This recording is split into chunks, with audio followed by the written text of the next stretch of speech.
come on to the final itself in just a moment or two, but George Ford, first of all, how big a blow for Stuart Lancaster, I suppose in the short and the long term?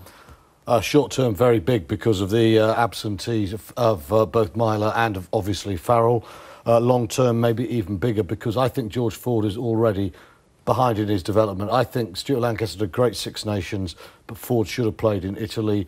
He needs more game time. It's a race against the clock to get experience on the board for a World Cup. These guys will know that. Coming to Friday night, blimey, Northampton are going to point a big red cross at George Ford and say, this guy's not touring New Zealand, we're coming at them. So Bath are going to have to reassess their defensive pattern.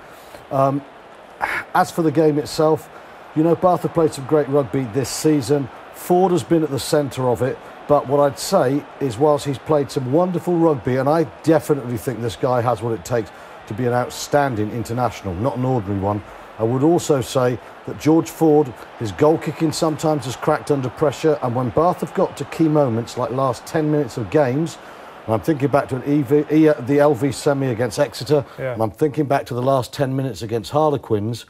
Those are the crucial moments of Cup rugby games, and Bath choked in those situations. And it doesn't matter how good you are for 70 minutes, if you cannot control the game and close it out when it matters, you're not quite ready. It'll be interesting to see whether Ford can take Bath to that direction. But I looked at Northampton and the way they finished against Leicester, and it makes me think that Northampton are very strong favourites, very strong. We've actually spent a bit of time talking about Stuart Lancaster's selection issues on the podcast this week. Stuart's actually picked his test team for that first game against the All Blacks. Stuart Lancaster's test team. What did I say? Oh, Stuart Lancaster's test team. Yes, important to clarify that.